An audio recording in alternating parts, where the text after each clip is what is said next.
So just for additional kind of housekeeping, if you have questions as we're going through the presentation, feel free to put your questions in the chat. We have multiple people that are monitoring the chat, and so we will get to your questions and answer them through the course of the presentation. So just put your questions in the chat, and we'll kind of interrupt Noelle as we go and and ask her the questions. So you can go to the next slide, Noelle.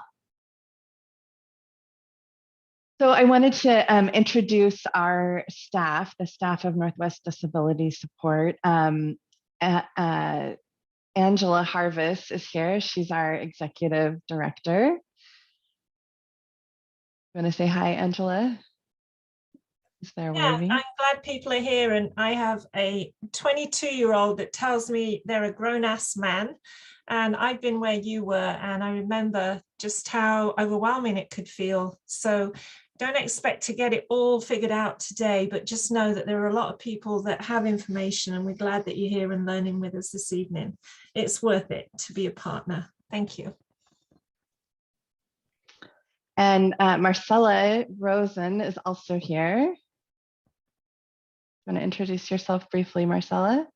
Hey everyone, I am the web developer communications support with Northwest Disability, and I'm really excited for this to be our second training in our series. The first one was super informative, even though I am not doing kindergarten transition, but I'm excited to learn more in this one. So feel free to chat me if you're having any technical issues or anything like that. And I think we'll jump to Joycey, who's our community outreach coordinator. And maybe Joycey, you can introduce yourself and also remind our Spanish speakers of the other presentation.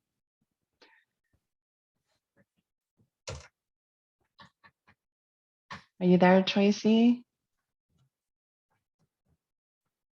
Okay.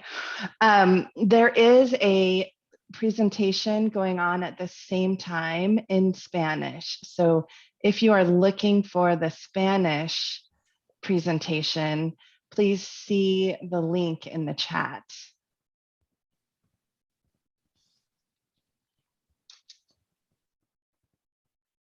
So si usted habla español y desea tomar esta sesión en español, see the link in the chat. Thank you. So next is me. I'm Shelley Johnson. I'm the Kindergarten Inclusion Program Coordinator. I have an 8-year-old who is in 2nd grade and receives services on an IEP. And so I know firsthand the journey that you are on, and I'm happy to be here to support you as you navigate all the complexities. We also have Maria Rangel, who is our bilingual program coordinator. She is not here in this session tonight. We have a session going on simultaneously that's in Spanish, and she is at that presentation. And then we also have Choisy Sarao. And Choisy, are you back? She may have stepped away to handle something else. And then we have Angela Fromm, who is our program director. And she is also not here tonight, but you may get to know her as well as you continue on this journey. So welcome, and we're glad that you are here, and we're happy to be here to provide you support. And you can go to the next slide now, Noelle. So we'd love to hear who you are. And so if you could type in the chat your child's name, grade, school district, something you love about them. It's a great way for you and for us to all connect with the reason why we're all here. And if you're a professional, we'd love to hear your role, your school district, if that applies to your role, and something you love about your work.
So nice to get to know all of you a little bit more.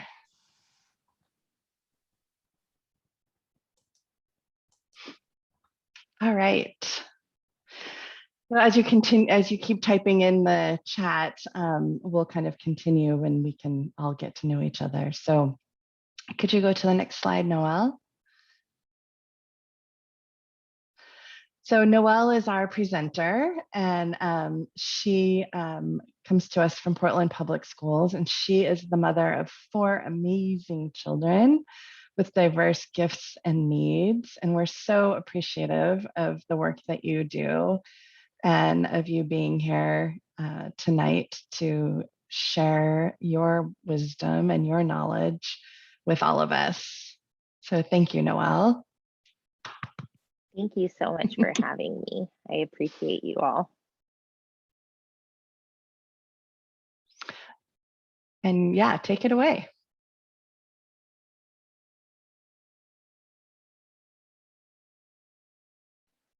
Oh, sorry, I muted myself. Oh, gosh darn it, it's going the wrong way. There we go. I will get Zoom at some point. Sorry, I'm mixed between the world of Google Slides and Google Meets and Zoom. Thank you so much for having me. As you can see here, this is my oldest daughter. She is just turned 18, so she's an adult, and just like Angela said, likes to remind me of that all the time. And just like she experiences with her son, but it does, I mean, I remember very clearly what it was like 12 years ago to transition from early childhood special education into school age special education. I did not work as a school professional at that point in my life, so I was navigating it with just whatever information I could find, and navigating it just like you are now. So it was, and I got this type of information just in time so that I could be a more informed parent at the table when I went to my daughter's first IEP meeting. She is a junior in high school because we did kindergarten twice because it was a rough go the first time. And so she will be a senior next year. But so any questions you have, I'm sure that I've either worked with the situation professionally at this point, which I've worked for Portland Public Schools for, this is my 6th year as a parent engagement and community engagement specialist and special education advocate. And then I worked for about 5 years before that as a special education advocate as well. So if I haven't experienced it with my daughter Olivia, I've probably experienced it professionally. So feel free to ask any questions you have. So the why of what we're talking about tonight, which is creating goals that are meaningful for our students with disabilities. and that will get them to the age that, you know, my daughter is now, and getting ready to access a whole life and to be a member of her community. You may hear my kids trying to get into the room as we go, so I apologize for that. But I just love this this meme or picture, if you call it. So equality, equity, no barriers. Equality, you know, that's what gave us the Individuals with Disability Education Act, when, you know, people came to the table to say that it was not okay for students with disabilities not to have access to education, which was not that long ago. And what we are aiming for is equity, to make sure that everyone has what they need to be successful. Equality is kind of saying everyone gets the same thing, but as we know, what creates equity is everyone gets what they need to be successful. And what we're aiming for is creating systems that don't have barriers, where we don't have to kind of go back and rethink, oh, this didn't work for a certain population.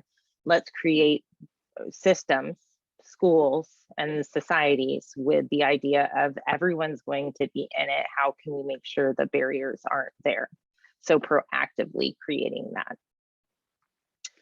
The not if, but how. Oftentimes, when we're talking about having a child accessing general education, it's about creating equal opportunities, because it's their right to have that rigorous education. Special education is a service, not a place. It's a service to make sure that our children are able to access the education that their typically developing peers or non-disabled peers are accessing. So sometimes it's about finding that right structure, tool, or educator, and students don't necessarily, they shouldn't feel like they have to prove their ability to be included, but that they are supported in that environment and citizens of that community and that classroom. So just a quick recap of the purpose behind creating goals that are meaningful. The purpose of special education is very clearly stated in the Individuals with Disability Education Act, which is the federal law that gives our students with disabilities the right to special education services when they are found eligible for them. And so that is for further education, if they so choose, employment. No one should be leaving our schools feeling like they are not able to access equal and fair wage employment or competitive employment, and independent living if they so choose, so that they feel that they are able to go out into the world and are prepared. And be appropriate in that, in free and appropriate public education means individualized and effective for your student. And so while we're at the kindergarten stage, sometimes we aren't thinking of this trajectory, but this is the purpose of special education. So when we're talking about goals within your child's individualized education program or IEP, we want to make sure that these goals are aligned with what special education's purpose is and with what the vision for your family is, which is further education, employment, and independent living. So eligibility is found through special education, through assessment and evaluation.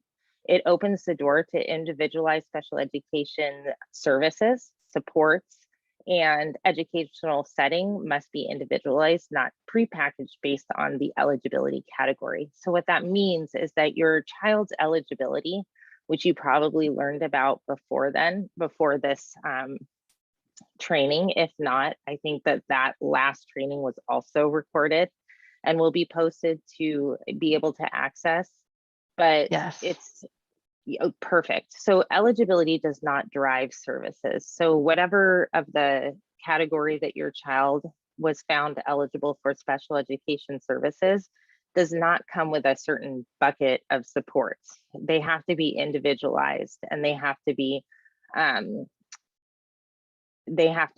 found through data and assessments, if that makes sense. So if your child is eligible under maybe the autism category or the other health impairment category, it doesn't mean they just get that bucket of services. That is just the eligibility that gives them access to whatever services they may need that to be make progress in their education. And once they are found eligible, they are then able to access a free and appropriate public education, or FAPE. And that is that is all of the different supports, including the general education and special education services that your child will have access to. And after that is created in the IEP, then we talk about where that is going to take place. And the least restrictive environment for students, when you're talking about that, is usually your neighborhood school. Where would you go if you did not have a disability? So it has to be at the forefront of consideration whenever we're talking about where someone's special education services are going to take place. So the law, the IDEA, this is where this comes from, is very explicit that to the maximum extent appropriate, children with disabilities are to be educated with children who are not disabled. Special classes, separate schooling, or other removal from the regular education environment occurs only when the nature or severity of the disability is such that education in regular classes with the use of supplementary aids and services, so the different supports, cannot be achieved. That's why I say special education is a service, not a place. So the only reason for a student to go to maybe a more restrictive environment, like a special education placement, is if they're not making progress in that general education environment. And not being at grade level or learning below grade level is not a reason for a student not to be able to access general education, because they have a right to the supports and services that will support them to learn in that environment at their instructional level. And just to add to that, not making progress, it has to be that they're not making progress with the appropriate supports in place. So if they're just not making progress and they're just in a room with no supports, that doesn't count. We have to add the supports in first, a bunch of supports. We have to try lots of different variety of supports and still see that they're not making progress before we move them to a different environment. Yeah, it has to be a data-driven decision. Thank you. And how you find out about how your child is doing in special education around their goals is through progress reports. And those progress reports will come out as often as report cards do. So you'll be getting a progress report 4 times a year going forward. And if you don't, then you need to just contact your case manager, which is your child's special education teacher. They're the one who is responsible for making sure that those progress reports are being sent to you, so that it doesn't come to us as a surprise to you if your child is not making progress. And you can always call an IEP meeting if you have concerns around that at any time. You don't have to wait for the 1-year mark for you to meet with your team again. So you can contact your child's special education teacher or case manager and request an IEP review to go over, do we need to adjust goals? Do we need to adjust supports? I noticed that my child may not be making adequate progress in the area of their goals.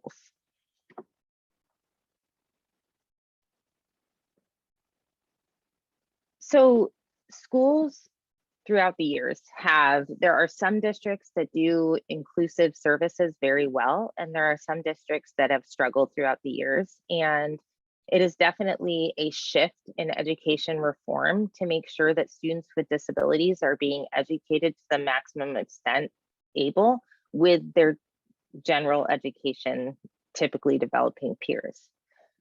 And most data shows that is the best. I think all data shows, I haven't seen any data that shows otherwise, that is the best way for students with disabilities to make progress. Because when we think about what I said before with the IDEA, the purpose of special education is basically to prepare students for a successful adult life. How is that going to happen if we segregate them throughout the years? How is that going to happen if their typically developing peers don't get to make meaningful relationships with them, or if we're not able to be in our community or our neighborhood school? So inclusion in that sense is about education reform. It's about teaching all students and using best practices. So meaning all means all. So making sure that all students have the supports they need, whether they have disabilities or not. That's where, you know, schools are trying to meet the needs of students that just are coming out of the pandemic, struggling or having trauma, right? Or some students might not have an identified disability, but need an extra scoop of a certain type of instruction. So making sure that school is a inclusive and supportive place for all students. It's about giving access to all and promoting the best outcomes for all, and bringing special education and general education together as collaborators. Because oftentimes in school districts nationally, you'll find that special education and general education kind of work in silos sometimes, or sometimes general education teachers that haven't had to teach special education students as much will feel like, well, that's a special education student, that teacher will help them, when really special education is just supposed to support them in being successful in that general education environment. So the what. So tonight we're going to talk a little bit. So when I talk about goals that are meaningful and that can be met in a general education environment within that inclusive education plan, Oregon has adopted standard-based IEPs. And so that's a standard-based individualized education plan. So in a student's IEP, when they have certain goals within that IEP in the goals section, we want to make sure that those goals are tied to Common Core state standards. Because what are they learning in the general education environment? Common Core state standards, because Oregon also adopted CCSS, right? State standards, sorry, I'm forgetting the acronym. And so in order to make sure that the educational goals of our students with disabilities are relevant and going to prepare them for the next years to come, we want to make sure that they're tied to the high expectations of Common Core state standards. And that's what a standard-based individualized education plan does. It presumes students' competence to learn, describes the students' present levels of performance, which means what is their instructional level. So my daughter is a junior in high school, but she is reading at a second grade level. So we use accommodations, assistive technology, and other things to help her access the content of what other students her age is learning or are learning. And that then ties to the Common Core of what they're doing their junior year. So she's not learning about things that maybe, you know, a young child in preschool would be learning. So we're not tying her goals to child things. We're tying her goals to things that a 18-year-old young woman who's a junior in high school would be learning, like her other peers, but at her instructional level. So set goals as related to students' achievement of grade level standards. And then goals address skills students that they need to access grade level standards. So remember that if your student is learning below grade level, it doesn't mean that they can't participate and learn in that general education curriculum. It just means that we need to support them in accessing it at their instructional level. Are there any questions around that?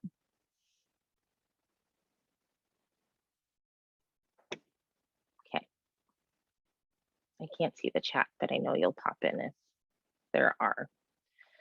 So these are the 7 steps to writing a standard-based IEP. So I'm not sure if we have any professionals on here this evening. This is a little more in depth than maybe you would need to go, but just know that you can ask and discuss at your child's IEP that you want it to be standards-based and that you want it tied to what they are doing in the kindergarten environment. Yes, Angela.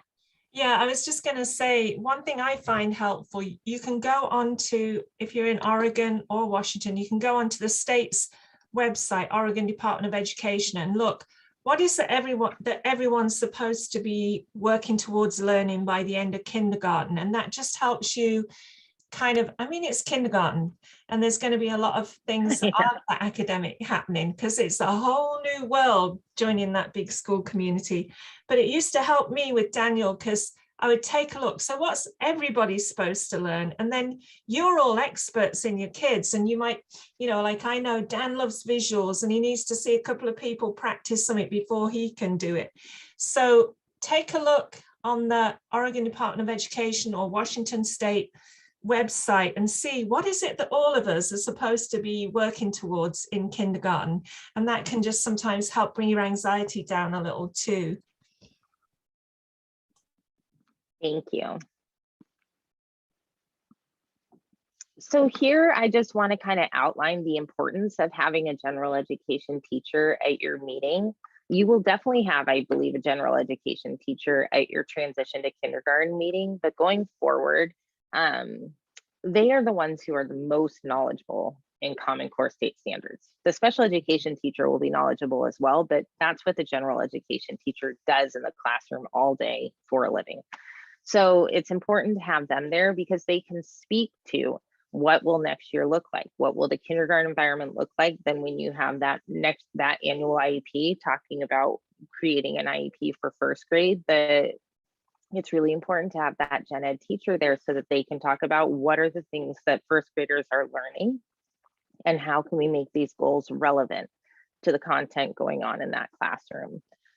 And then a special education teacher, they're the ones who are most knowledgeable around creating these goals and around creating the supports that the student through assessment and evaluation and through your input have been identified to need in order to be successful in and make progress in their education. These are the team members of the IEP process, which you may have seen this in the prior presentation, and up here, the very first person, student. My daughter didn't always attend all of her IEPs for all of the time there, but it was just really important to have her voice there, or if you want to bring a picture, especially for going into kindergarten, these professionals most likely haven't met your child yet. So you can bring what I will show, like around the strengths of your student, a picture of your student, to just make sure that it's really student-centered when we're talking about this.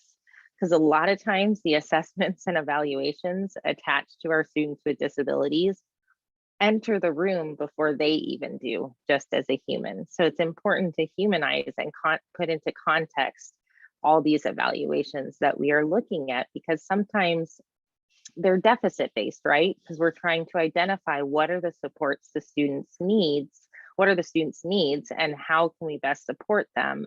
But they are not defined by their disability or their deficits. They are human. And so it's important to bring that to the table when we're going through this.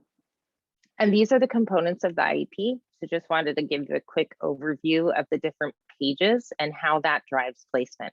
So the boxes here where it says present levels, transition, which will happen by law, 16 and older, by best practice. Usually we start talking about that their freshman year in high school and adding some goals around that. Factors to consider, like does your student use assistive technology? Do they have behavioral needs that need to be supported? Those things, if they're checked, need to be supported through goals and accommodations and modifications. And then district state assessments, that used to be that they would enter around third grade. Now they enter kindergarten, first grade for most districts, because we do new screenings to rule out specific learning disabilities like dyslexia, things like that. You still have the right to opt out of those, but those are just those kindergarten readiness kind of things are just assessments to help flag if a student is showing needs that we have not yet identified. And then your measurable goals and objectives, that's what we're talking about today, making sure that those goals are relevant and meaningful and individualized to your students. And any goal written, you won't have a goal written about it if it is not already identified as a need in the present levels. So we'll talk about why the present levels of academic and functional development and achievement is so important to identifying meaningful goals for your child. If it is not mentioned in the present levels, then there will not be a goal written about it. And then service summary talks about the related services like speech, occupational therapy, physical therapy, assistive technology support, anything that has been identified through evaluation and assessment that your child may need to access and support those goals and make progress. And then all this information drives the placement conversation. So you can't predetermine what placement a student will be in based on their disability. It has to be through the IEP.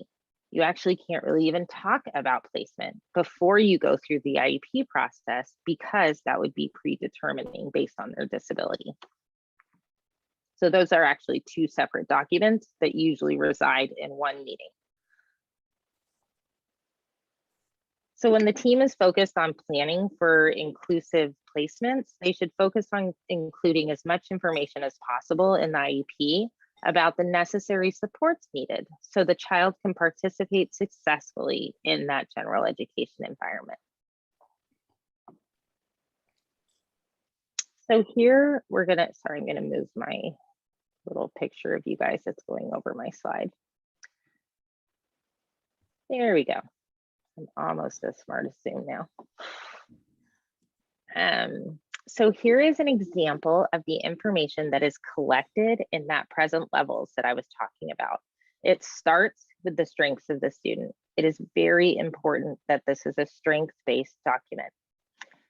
Then it goes to parent concerns. So I really advise that you write those down. It can be emailed to them in advance. You can write them down on a piece of paper, but I know from experience as a parent, I could definitely come to your meeting and be fully pulled together as a professional. But when I go to my own daughter's IEP meeting, it's emotional. It's, you know, it's a little, it makes me nervous. I'm trying to make sure that she has what she needs to be successful. And sometimes it makes me forget things. So when they turn to you and say, parent, mom or dad, or caretaker, what are your concerns for your child's education? It's hard for me to come up with those things on the spot. So either I'll ramble on and then inevitably leave the meeting to go, shoot, I forgot to mention this. So it helps me to write that down. And when you write down the parent concerns, then they will copy and paste them right into the document. It also timestamps when you brought up that concern. So it's an important part of making sure that we're meeting the needs of the student. Angela, did you have something to add? Thank you. Yeah, I was going to say, I've used that to say, you know, some districts aren't that inclusive, whatever. It's okay to say, we're a family that really values inclusion, and we've heard that it's a challenge in this district. We're really hoping that we're going to work together to create the best experience that's inclusive. So sometimes you can just say something about your family. It's our family's value. We've always been included in our church and our preschool and whatever. And we expect that that will be what we're looking at in this meeting. And in a way, it's not always easy to say that when you're in that meeting. So just setting your stall out and saying, we're coming, this is what we're expecting, and we want to partner with you. It's a place you can have a little go at that, and it's easier sitting at a table and taking your time to do that than when you're in that meeting and feeling a little overwhelmed. Thank you. And then next is academic performance. So what is the student's instructional level? So that will drive what the goals and the level of goals are to get them to the next step of success and progress. Functional performance around communication, social skills, organization skills, so executive functioning, self-care skills. So when my daughter went into kindergarten, she was still using pull-ups, and she had a toileting plan that just included reminders to go to the restroom. And so those are things. And then she has a communication disorder. So at the time she was using an assistive technology, either visual communication or on a device for communication, to be able to output what she was able to think but couldn't say through communication. So those were things I knew, the tips and tricks to helping her be successful in the different environments that we were in, whether it was preschool or church or the park or a play date. So that's where you as a parent are the expert. And it's really important that you bring that information to the team, especially at this level when they haven't had a chance to spend time with your child. This first IEP, if for those of you who are transitioning into kindergarten from early childhood special education, it's the best guess that the team has to make sure that your child is successful in their kindergarten year, because they haven't had a long time to get to know them. And so your critical information and expertise on your child is so helpful to that team. And then how does the child's disability affect their involvement in general education? So just the different things that they may need support in order to access that. And then, like I said, the transition age information that happens by law, 16 above, usually your freshman year in high school, you start to talk about what those different goals are for your child's adult life. Oh, wrong screen. There we go. So when I talk about the present levels and the strengths of the student, which are right up here at the very top, this is an old person-centered plan of hers. These are the types of things that I will bring to the meeting in order to have attached to her IEP, so that different people know what's important to her, what's important to us as a family, and what is the best way to support her. The ones that we have now are a little more in-depth. Most person-centered plans, one-page profiles, sometimes they're called an all about me page, kind of talk about what works for your child, what doesn't work for your child, the strengths, gifts, and capacities of your child, and what are your hopes and dreams for the future. So I have a highly, highly, highly social daughter. And so she loves Starbucks, worked at Starbucks through her whole pregnancy, back before I did this in 2002, I guess that was. So I think she thinks Starbucks is the mothership. I'm not sure, but she has loved Starbucks since the beginning. And I blame it on the fact that I ate it and drank it through her entire pregnancy.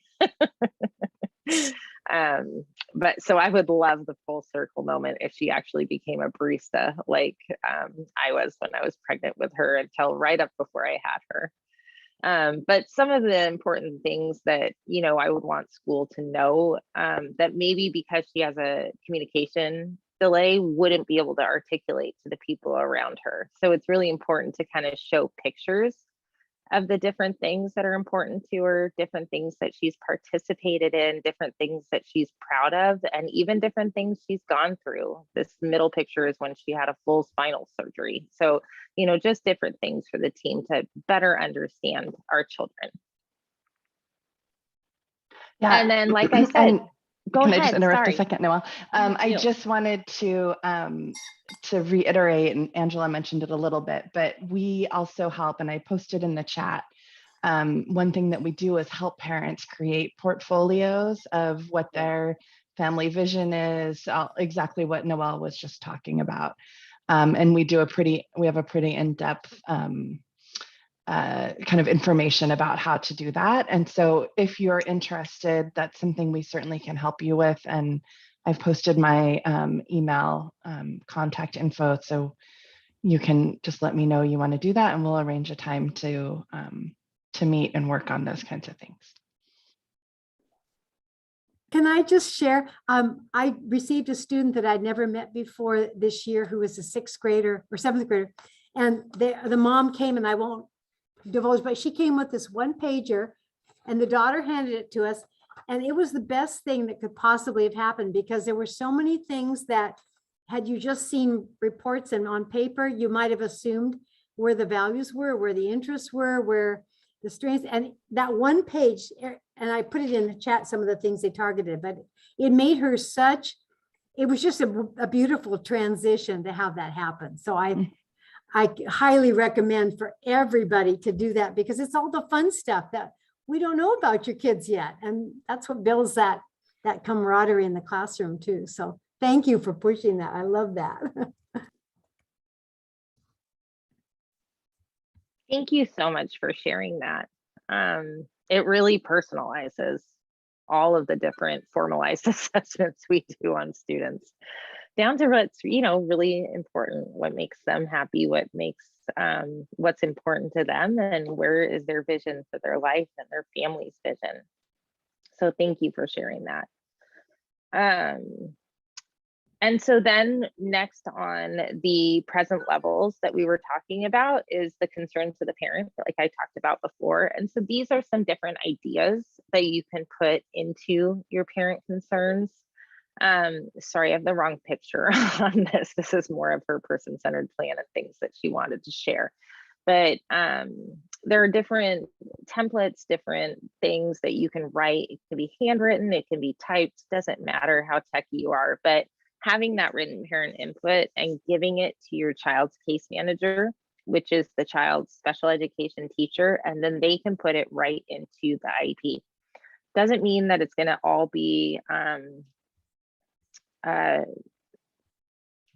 like happen. It's still a team decision based on what supports and what that looks like, but it means that it has to be addressed, and it timestamps when you brought up the area of concern that you're concerned about, or the things that are important to you as a family. Just like Angela said, going to your neighborhood school. For me, it was really important for Livy to be in her neighborhood school because I was a single mom of 3, and it made it even that much harder on me as a parent if I had children in all different schools, because the program that at the time they wanted to send her to was all the way across town.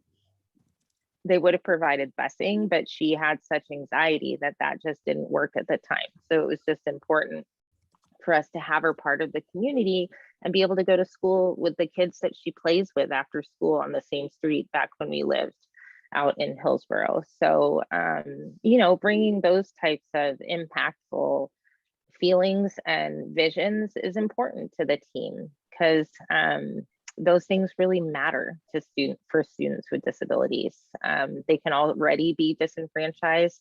Families can already be, you know, going through more than what maybe most families are. I know we were going to the hospital 2 or 3 times a week at that time for different reasons. And it can be very isolating. Sorry, I'm going to admit someone else who is popping up. Can be very isolating. And so it's important that we make sure that our students with disabilities and our families raising those students are part of their community, so that you still have that feeling of an ability to make relationships with those people. Because if we're sending them to a different school, family, and if they're using transportation, families lose that ability to be a meaningful part of that community. Oops, wrong screen. There we go. So again, to drive home the present levels, it's really the foundation upon what the rest of the IEP is written and is developed around. So if it's not mentioned in the present levels, there won't be a support around it in the goals or the service summary. So it's really important to make sure that those things are on that present levels page. This was just an example. I think someone raised their hand. Angela, yes.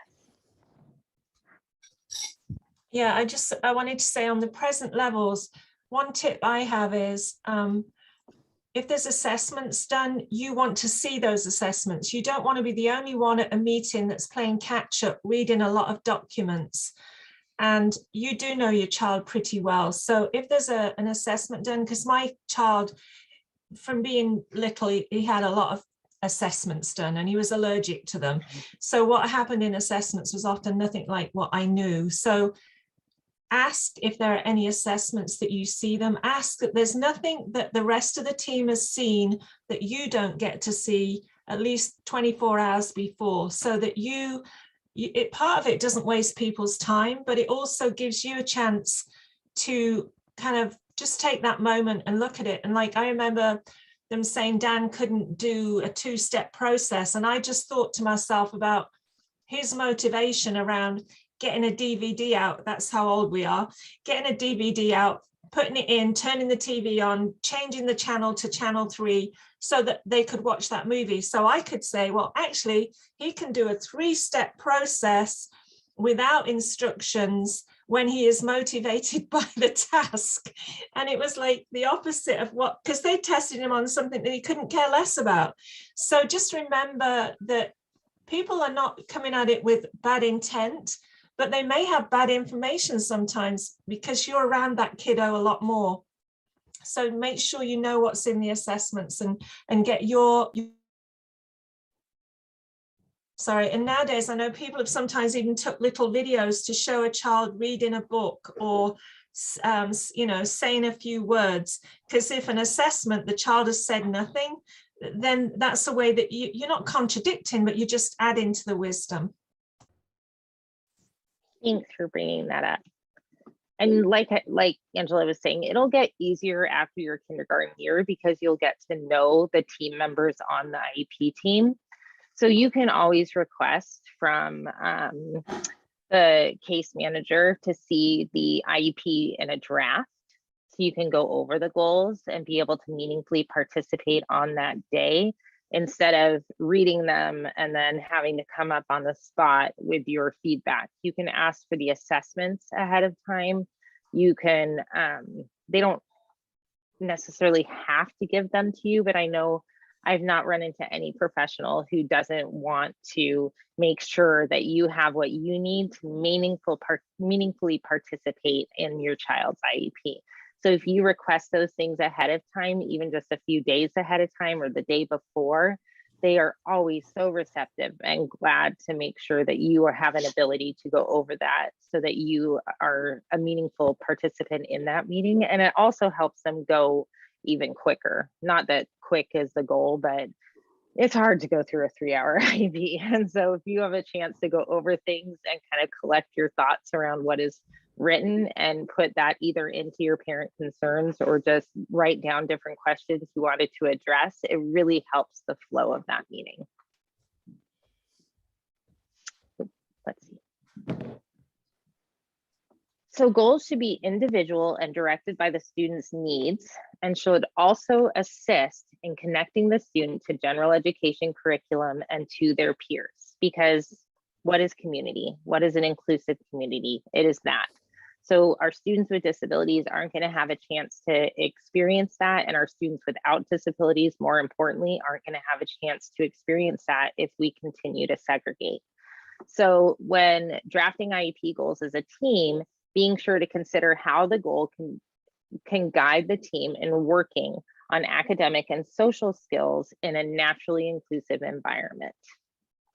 So making sure that the supports and curriculum are age appropriate. Like I said before, with my 18-year-old daughter who wants to learn about things that other teenagers are learning about, but have an instructional level that is in that elementary age, it's important to make sure she has content that is age appropriate at her instructional level.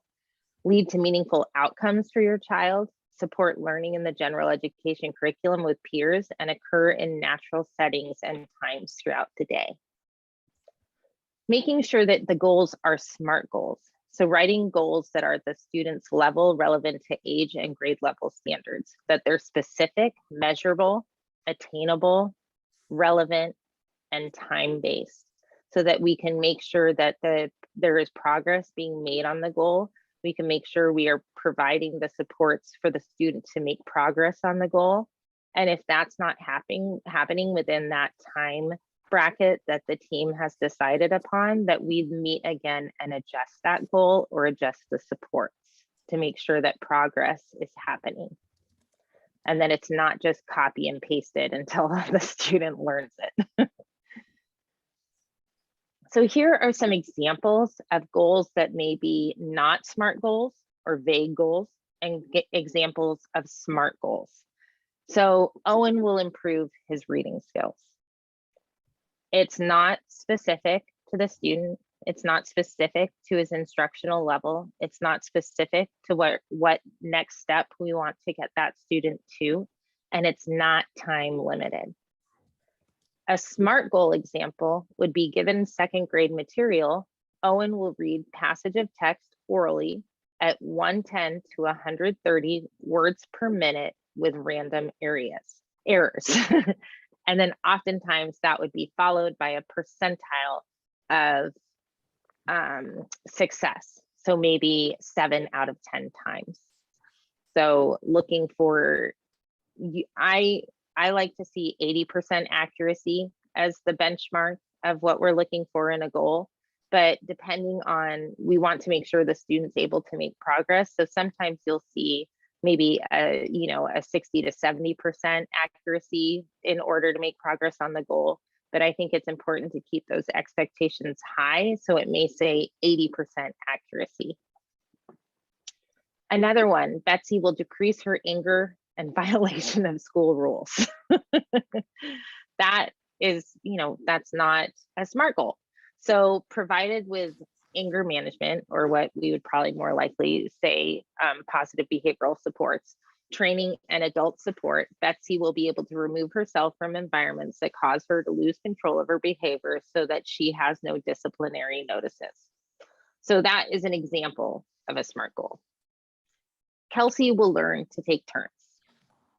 So that is a goal that, again, is very vague, doesn't give the setting that it's expected in, doesn't give a individualized expectation, and doesn't give a time limit. So Kelsey will take turns appropriately with peer in a busy gen ed classroom while playing a game for 10 minutes. Would be a more relevant SMART goal to that point. So did you add the Michael Bailey quote in here? I did not. Because I had said that I was going to. I did not. To do that. So Michael Bailey is the one who I originally started doing this training with years ago. And Angela brought up the other day, the best quote he's ever said is, "Do not write goals that a dead person can meet." So such as Sally will sit in her chair quietly. Dead people can do that too. So we want to make sure, I love Dia and your laughing face right there, because we've all seen them, right? And so it's really important to have high expectations of these goals, that they are relevant, that they are individualized, and that they are leading to the outcomes that special education is supposed to do. Further education, independent living, employment. They need, even at the kindergarten level, want to have those high expectations. An example in my daughter's life is that they wanted her to practice tying shoes, zipping coats, and buttoning buttons. Well, she has cerebral palsy. She has fine motor skills that have really increased, but for the lack of trying, no. And the accommodations have been more meaningful to her. And back in the day, we had 2 hours of kindergarten a week because we were in a different district, or a day, in a different district. And so I didn't want part of her 2 hours to be taken up leaving the gen ed environment, going down and working on these things that we were already working on at home and that our occupational therapist was already working with her. So I just said, no, thank you. Those aren't relevant to what they're doing in the kindergarten class. And we're working on that at home. We would rather her do things like learn to use scissors or pincer grasp on, writing, different things that they're gluing, all the different things. Kindergarten is an occupational therapist's dream as far as all the fine motor things that they're learning as they go. So that's what I mean by making sure that your voice is heard and relevant in that. Angela, is that hand from before or now? I apologize. Just now, I love your example, but I'd also say this is a time Go. where you can make a suggestion, you know, like my son was nonverbal. So I would, for instance, they always did themes. It's like important to look at what everyone else is doing. So they'd have a theme and it might be spring or whatever in kindergarten. And my suggestion was that there was a basket with things that were relevant to that theme. And then Dan could contribute as people were going around the circle and sharing something. There'd maybe be a nest in it or a little chick or whatever. And whatever Dan took out to share, then the teacher could reinforce, yes, we have chicks that are born in spring or whatever. And if Daniel didn't have that, I know he would have blown out a circle because he was aware enough to know he's expected to share. So your creativity is sometimes really helpful to the teachers, but knowing what everyone else will do is what you were saying, Noelle. Don't keep going after something special. And I was always saying, I've got life covered. We have life a go-go at home. We don't want life skills. We want kindergarten skills. Well, I just wanted to Thank do a you. quick time check that we are a few Yes. minutes past 6. So yeah, I we will can go. maybe. Go, go, go. And I like what you said. And we can Pia, skip as some well. things that are less important. So We transitioned from Northwest Regional ESD into kindergarten, and it was so helpful having the ECSE teacher there. She was a great ally in that meeting. So goals, when we're looking, like I talked about before, oftentimes transition to kindergarten goals aren't highly academic. Kids have been exposed to academics in preschool, but not in a standardized way or through Common Core state standards. So it's important to, this will be more important information as we go throughout the grades, but this is an example of a depth of knowledge chart that shows what a student at 5th grade will be learning and how you can differentiate that based on instructional access all the way back down to kindergarten. So that's the cool thing about Common Core state standards. That's a cool thing about standards-based IEPs is that it's very specific because each skill builds on the next academically. And the teacher has access to this and doesn't have to just guess what a student learning below grade level might need to know. They can actually look through the Common Core state standards in order to make it relevant to what the content of the classroom is, even if they are learning it below grade level. And then your service summary, which is the page that talks about what all of your different services are. We already kind of discussed that. This is just another example of the standard-based IEP and what the different things they are looking at in the service summary and how they come up with those goals, how they come up with the related services if your child has shown eligibility to receive, OT, PT, or speech. What are the different accommodations the student needs to be successful in that general education environment? You want that to be mentioned, and the PLAAFP, that's just an acronym for present levels of academic and functional performance, achievement and functional performance. Sometimes they call them the PLEP, the PLOP. There's lots of different acronyms, but I just call it present levels. But the accommodations and modifications that might be necessary for your student will be mentioned in that present levels and then put into action on that service summary page. So these are the different specially designed instruction models when we're looking at when your child has goals written on their IEP. That means that they need to have specially designed instruction from the special education teacher in order to be able to make progress on those goals. Sometimes that will come from a paraeducator, sometimes that will come from a general educator. It just depends, but it has to be designed by the special education teacher. And the model of accessing that type of support and those minutes of support push in means they're pushing into the general education environment and working on those goals there. Pull out means that the student may be going to the special education classroom in small group instruction possibly, or one-on-one instruction to work on specific goals. Having gen ed sped collaboration is that co-teaching model where the gen ed teacher and the sped teacher work together in teaching that content. That is much more progressive. It is highly effective, but much more progressive than a lot of, I know, our Oregon districts are currently doing, but that is often the goal. And then differentiation is the term that you use when you're talking about meeting a student's needs. Either they might need an extra scoop of instruction to access the general education content going on, or maybe they are above grade level in certain areas and they need to be pushed into, to have more advanced content in order to meet their educational needs. If you are a special education student, it doesn't mean that you aren't also possibly a talented and gifted student. So that is also an assessment that your child can have, because maybe they have really high skills in math, but they struggle with reading.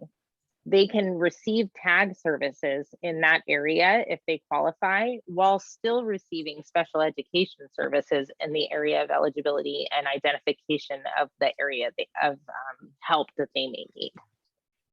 So those are just some terms to be aware of. And then placement, we talked about the least restrictive environment always has to be at the forefront of consideration when you're talking about that. So Angela, I think you are not on mute. There we go. Decisions not to be based on student readiness, but effectiveness of the IEP supports and services. So kind of getting past that idea of they're not quite ready for gen ed. It's more the idea of how are we going to get that environment ready for them? What supports do they need to be successful there? The student does not have to be at grade level, again, to be included in general education settings. With supports, modifications, accommodations, whatever is identified as needed for them to make progress, they have access to those in order to be successful with their general education peers. And then the different tools that you will sometimes see on the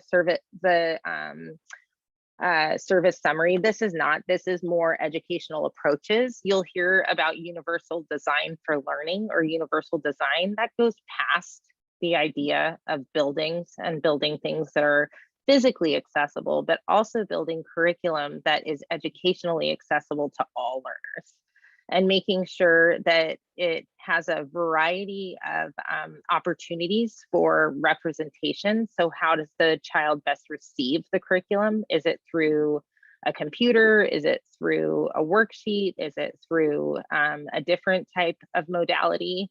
That they have multiple abilities to express what they know.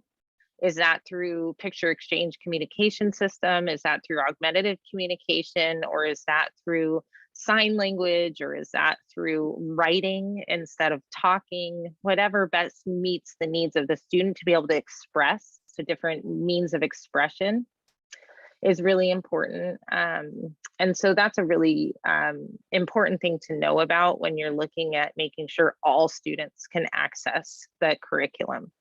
And then co-teaching we talked about as well. So for people with disabilities, technology makes things easier, or without disabilities, technology makes things easier. For people with disabilities, technology makes things possible. So my daughter was not able to express herself without an augmentative communication device or without sign language, but not many people knew sign in that environment, right? So unless you're exposed to it, why would you really know it? So it was really important for her to be able to do that. And even now it makes, she can't necessarily write everything she knows, but she can type way more than she can write. So it makes it possible for her to be able to express what she knows through technology. So assistive technology is on a page in the IEP. The first time you're going to see it outside of the present levels, if you bring up that your child utilizes it, is on factors to consider. Does the child utilize assistive technology? And the important thing to remember that assistive technology, some people think assistive technology and just see iPads. It's low tech, mid tech, high tech. So it can be a visual schedule, a communication page with pictures that you point to make choices. Mid tech could be like, you know, a voice output, but it's not an iPad. Or it could be a switch, like where they used in order to ask a question or to participate. High tech could be like what we talked about, a Chromebook, an iPad, or an augmentative communication device. And how you identify what works best for a student, you can ask the school for a set meeting. And that looks at what the student needs, what the environment the student is in, what tasks are we asking the student to do, and what specific tools do they need to do that. So in our advocacy for our students with disabilities, I know both as a parent, sorry, my dog is trying to get involved. He's also my timekeeper, apparently. He's like, you're going too long. Did you see that nose? It's important to remember that the people at the table, while they may work with students with disabilities, not everyone has had a close relationship with someone with a disability. And it's important to remember that not everyone has had to go down that journey. Unless you are raising someone with a disability or a sibling to have a parent who has experienced it yourself, you don't have the same lived experience because society still really silos the experience of typically and non-typically developing people, even when we look at employment now, right? We have areas of advocacy to do everywhere. But I really love this quote because it helps to remind me to be patient with those who have not had the chance to understand this in the way that we have. So for the sake of our children, we must strive to be patient with those whose experiences have not given them access to our perspective. It is our duty to lead these people to a fuller understanding of the beauty and ability within our children. To do this, we must become effective advocates. So I just love that quote to remind myself. And here are just some tips, to remember as you're going through your first IEP and every IEP following. Bringing a note taker is helpful. It's really hard for me to talk and take notes at the same time. And so it's helpful if I just have a friend who's writing it down so that I can remember things later and who has a second take on the notes being taken. And make sure that someone at your IEP is taking notes who works for the school district. That's another thing important to remember. That almost always happens, but sometimes, you know, people just may forget. Understanding the IEP process. Sorry, go ahead, Shelley. Oh, do you know, Noelle, does Portland Public Schools allow recording of IEP meetings? You an have accommodation to have for parents? the okay from the other person being recorded, which is, I think, an individual law of decision, not just a district, you know, policy. And then if the team decides, sure, you can record, but then we have to record as well if you're working for Portland Public Schools. Okay. And I feel like most districts do the same thing, is that if it has to be comfortable to everyone there. And if it is, if they do decide to record, the district also does the recording as well. I'd say it tends to create a weird atmosphere. I mean, it makes no sense, because sometimes it's just that, like, I mean, we've all got smartphones, and if your partner can't be there, the reason might be good, but you know, you're trying to market your child in this meeting, and you're trying to build a relationship. So it's finding the balance in there is always, you know, unless it's an accommodation, it is kind of a relationship killer. But making sure that good, effective notes are taken, the team can always just send you the notes right away when it's done. And if that does come up that for some reason a recording is requested, from my experience in any district in Oregon, it's just that the district also records at the same time if the people at the table are comfortable with that. Understanding the IEP process and your role on the team, that you're an equal member of the team. knowing the chain of command is important. If you are disagreeing with your child's IEP team, knowing that there's a district rep you can talk to, the principal you can talk to, or the special education director. The IEP ahead of time or assessments really helps. Communicating positively and regularly with your case manager is important, because that person is charged with making sure that your child's IEP is being implemented in their school environment. So it's really important to have an open communication with them. You're keeping records of things. Now it's easier with everything being digital. Before, I remember having just binders and binders of all the different things, trying to remember what I had and referencing it and blah, blah, blah. Having that positive attitude and a solution-oriented team member. I remember having lots of disagreements with my daughter's case manager when she was younger, but I never doubted that she didn't have the best intentions and think that what she was talking to or wanting to do was in the best interest of my daughter. We just had differences of opinion on what that looked like, and being able to resolve that and negotiate that. And then bringing your written parent input, just really helpful for you, really helpful for the team, and that person-centered plan or one-page profile or portfolio or all about me page, whatever that looks like. There's tons of templates everywhere.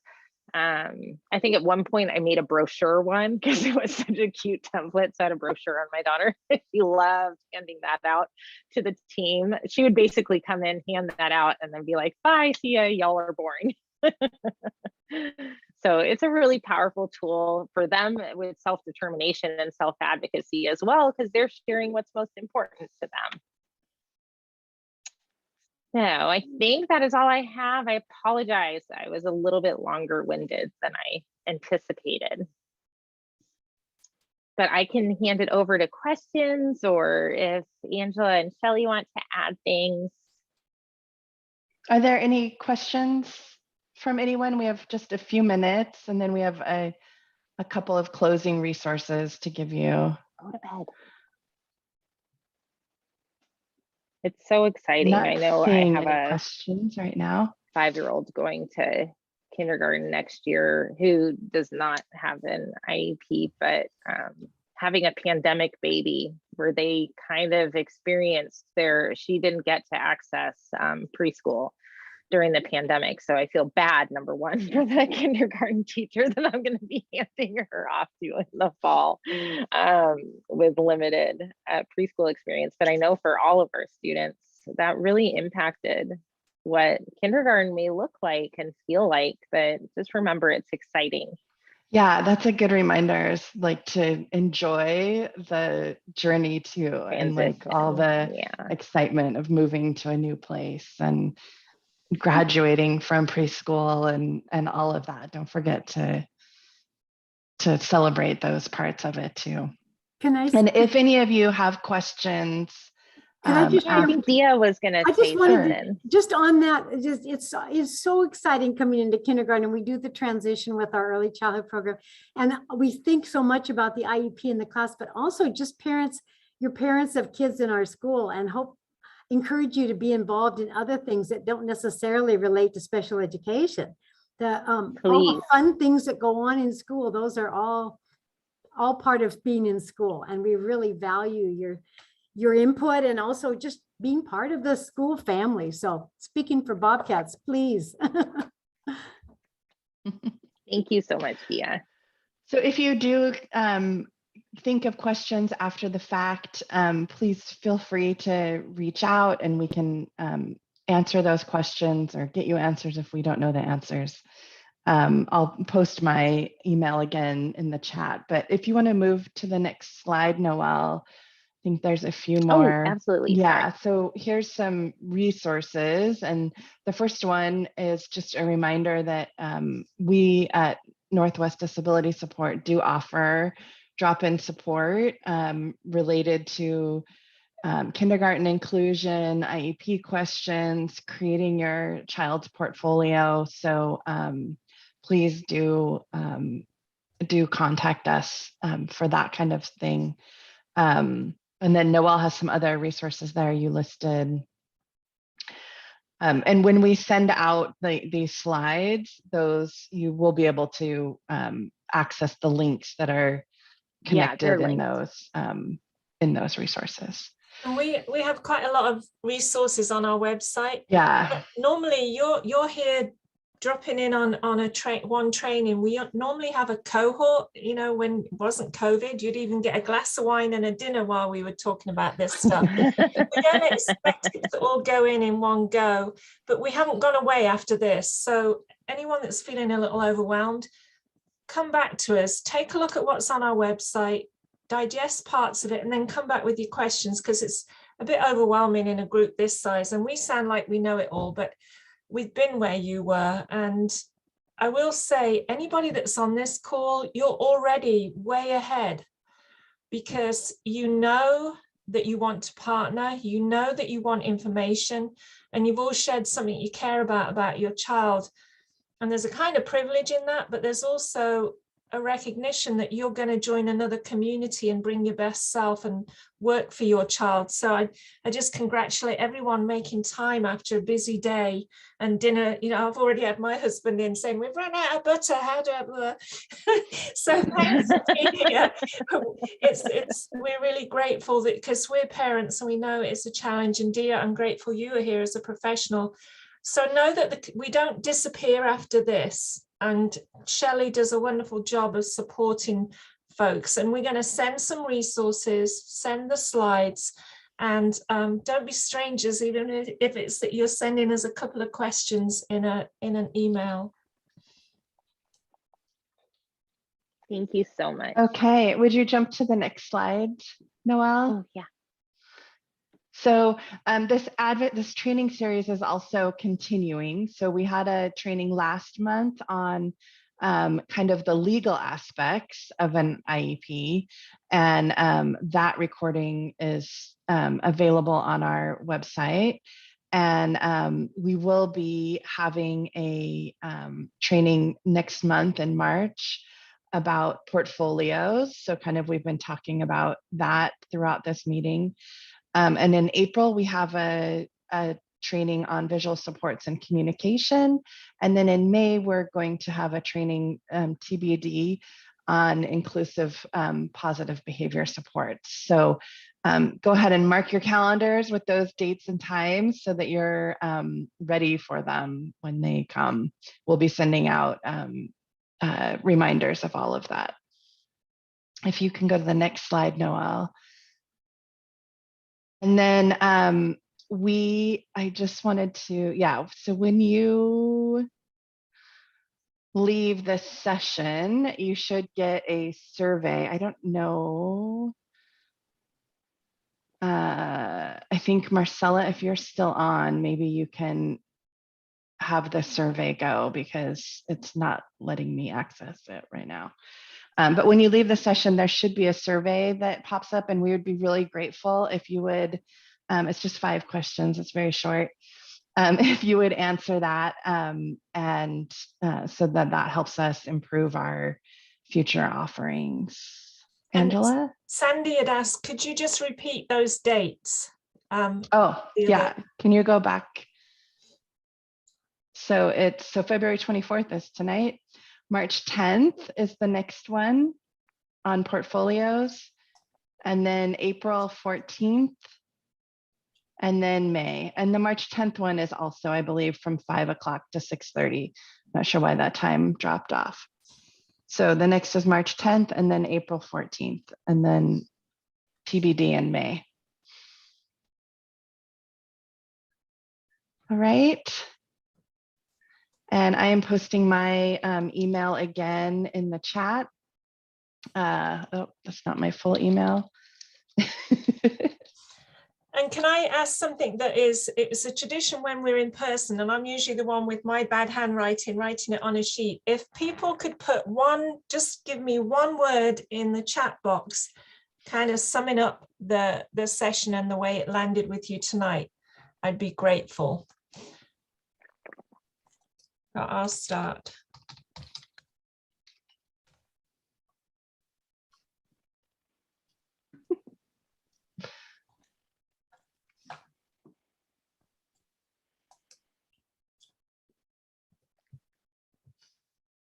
You and I had the same one, Angela.